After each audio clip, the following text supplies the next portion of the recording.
नमस्ते, हीअ आकाशवाणी आहे।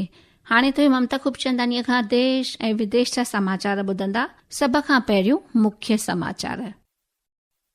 Supreme court चूंड कमीशन जी वोट ॻणप नज़रसानी कंदड़नि जी मुक़ररीअ जे फ़ैसिले में दख़ल अंदाज़ी करण खां इनकार कयो। लोकसभा स्पीकर ओम बिरला साल 2026-27 जे लाइ 4 पार्लियामेंट्री कमेटियूं ॿीहर क़ाइमु कयूं आहिनि। भारत ऐं नेपाल जे विच में ॿोॾ जी अॻकथी कंदड़ मॉडल ते चर्चा जारी। आबहवा महकमे ईंदड़ 2 ॾींहनि दौरान उत्तर ओभर ऐं मुल्क जे उपबेटनि वारी एराज़ीअ में तेज बरसात जा इम्कान ज़ाहिर कया आहिनि। अर्थ यानी कि ज़मीनी साइंस मंत्री जितेंद्र सिंह चयो आहे त हिन महीने हैबतनाक गर्मीअ जे इम्कान खां ॾकण जी ज़रूरत कोन आहे ऐं IPL क्रिकेट में अॼु शाम मुंबई इंडियंस ऐं चेन्नई सुपर किंग्स जे विच में मुक़ाबलो थींदो। हाणे समाचार तफ़सीलवार ॿुधंदा।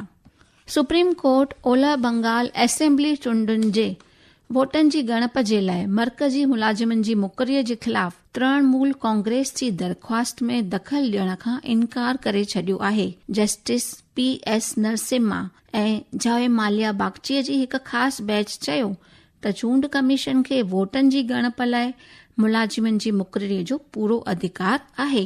असांजे नामानिगार जी रिपोर्ट पारां ॼाण मिली त ख़ासि बेंच चयो आहे त मर्कज़ी मुलाज़िमनि खे शामिल करण जे हिदायतुनि वारे 13 अप्रैल जे सर्क्यूलर खे ग़लति कोन थो चई सघिजे। हिकु रिपोर्ट।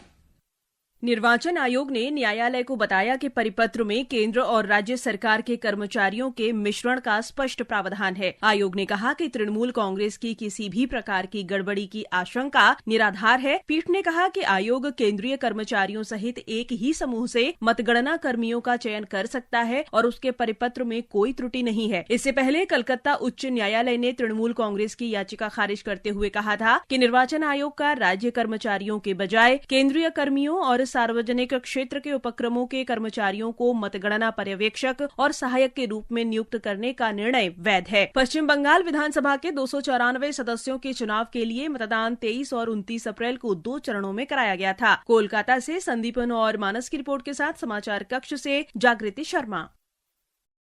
चूंड कमीशन ओलह बंगाल में वाधू वोट ॻणप नज़रसानी कंदड़नि ऐं पुलिस ऑब्जर्वर खे तैनात कयो आहे। मिलियल ख़बरुनि मूजिबि वोट ॻणप ऑब्जर्वर जी मदद लाइ 165 वाधू वोट काउंटिंग ऑब्जर्वर्स खे मुक़ररु कयो वियो आहे। पुख्ता कानून ऐं इंतिज़ाम लाइ 17 पुलिस ऑब्जर्वर खे भी तैनात कयो वियो आहे। ओलह बंगाल जी चूंडुनि ते हिकु रिपोर्ट। आदेश दिया है। इस बीच एक अन्य घटनाक्रम में सुप्रीम कोर्ट ने एक विशेष पीठ का गठन किया है जो तृणमूल कांग्रेस की उस अपील पर तत्काल सुनवाई करेगी जिसमें कलकत्ता हाई कोर्ट के उस आदेश को चुनौती दी गई है जिसमें मतगणना केंद्रों के कर्मचारियों को केवल केंद्र सरकार के कर्मचारियों तक ही सीमित कर दिया गया था। न्यायमूर्ति PS नरसिम्हा और न्यायमूर्ति जयमाल्या बागची की पीठ आज सुबह करीब 10:30 बजे इस मामले की सुनवाई करेगी। कोलकाता से संदीपन दास गुप्ता की रिपोर्ट के साथ समाचार कक्ष से मैं पूजा। लोकसभा स्पीकर ओम बिरला साल 2026-27 जे लाइ 4 पार्लियामेंट्री कमेटियूं ॿीहर क़ाइमु कयूं आहिनि। BJP सांसद डॉक्टर संजय जायसवाल खे 30 मेंबरनि वारी लोकसभा जी तख़मीनी कमेटीअ जो चेयरमैन मुक़ररु कयो वियो आहे। लोकसभा जे 15 ऐं राज्यसभा जे 17 मेंबरनि वारी लोक उपक्रमन कमेटीअ जी सदारत BJP सांसद बैजयंत पांडा कंदो। लोकसभा में कांग्रेस जे मेंबर KC वेणुगोपाल खे पब्लिक अकाउंट्स कमेटीअ जो चेयरमैन मुक़ररु कयो वियो आहे। इन कमेटीअ में लोकसभा में 15 ऐं राज्यसभा में 7 मेंबर शामिल आहिनि। ओॾां क़बाइली क़ौम भलाई कमेटीअ जी सदारत लोकसभा में BJP सांसद फग्गन सिंह कुलस्ते कंदो। इन कमेटीअ में लोकसभा जा 20 ऐं राज्यसभा जा 10 मेंबर शामिल आहिनि। कमेटियुनि जे कम जो अरसो ईंदड़ साल 30 अप्रैल ताईं रहंदो। ही समाचार तव्हां आकाशवाणी तां ॿुधी रहिया आहियो। वधीक समाचारनि जी तफ़सील जे लाइ तव्हां असांजी वेबसाइट news.air.gov.in खे फॉलो करे सघो था ऐं ही समाचार तव्हीं असांजी YouTube channel air news Gujarat ते बि ॿुधी सघो था।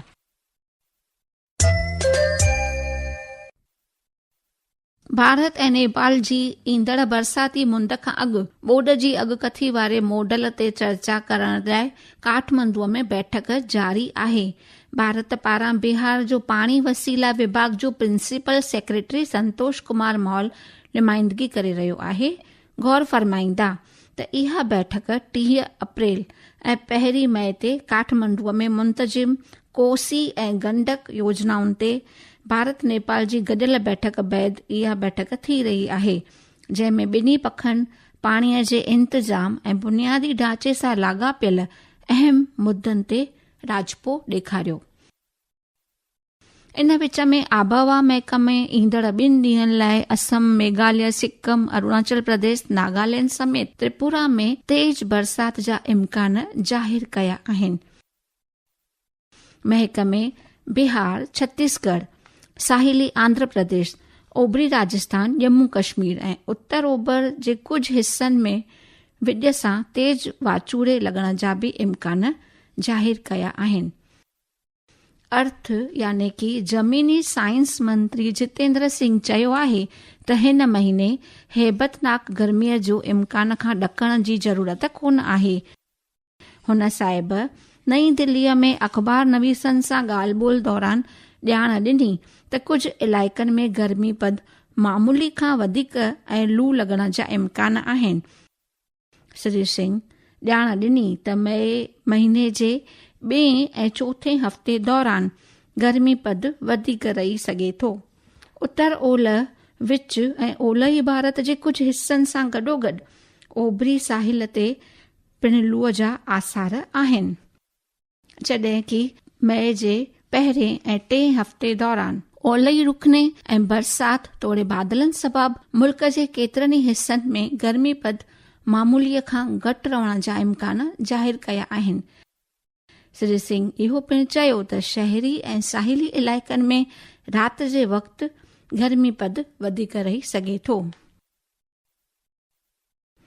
पेट्रोलियम ऐं कुदरती गैस मंत्री हरदीप सिंह पुरीअ चयो त आलमी तवानाई आपदा जे दौरान मुल्क पंहिंजी तवानाई सलामतीअ खे मज़बूत करण जूं कोशिशूं कयूं आहिनि। वाइब्रेंट गुजरात इलाइक़ी कॉन्फ्रेंस में हुन साहिब चयो त दायमा योजना आपदा इंतजाम में अहम किरदार अदा कयो आहे। अॻियां हुन साहिब चयो त असां घरेलू पैदावार में 60% ताईं जो इजाफ़ो कयो आहे। रांदुनि पासे रुख कंदे IPL क्रिकेट में अॼु मुंबई इंडियंस ऐं चेन्नई सुपर किंग्स में मुक़ाबलो थींदो। चेन्नई में हीअ मैच शाम 7:30 बजे खां शुरू थींदी। चटाभेटीअ में काल्ह राति दिल्ली कैपिटल्स राजस्थान रॉयल्स खे 7 विकेटुनि तां शिकस्तो कयो। मुख्य समाचार हिकु भेरो ॿीहर ॿुधंदा। सुप्रीम कोर्ट चूंड कमीशन जी वोट ॻणप नज़रसानी कंदड़नि जी मुक़ररीअ जे फ़ैसिले में दख़ल अंदाज़ी करण खां इनकार कयो। लोकसभा स्पीकर ओम बिरला साल 2026-27 जे लाइ 4 पार्लियामेंट्री कमेटियूं ॿीहर क़ाइमु कयूं आहिनि। भारत ऐं नेपाल जे विच में ॿोॾ जी अॻकथी कंदड़ मॉडल ते चर्चा जारी। आबहवा महकमे ईंदड़ 2 ॾींहनि दौरान उत्तर ओभर ऐं मुल्क जे उपबेटनि वारी एराज़ीअ में तेज बरसात जा इम्कान ज़ाहिर कया आहिनि। अर्थ यानी कि ज़मीनी साइंस मंत्री जितेंद्र सिंह चयो आहे त हिन महीने हैबतनाक गर्मीअ जे इम्कान खां ॾकण जी ज़रूरत कोन आहे ऐं IPL क्रिकेट में अॼु शाम मुंबई इंडियंस ऐं चेन्नई सुपर किंग्स जे विच में मुक़ाबलो थींदो। सिंधी समाचारनि जो इहो अंक हिते समाप्त थियो। मूंखे ॾींदा इजाज़त। नमस्ते।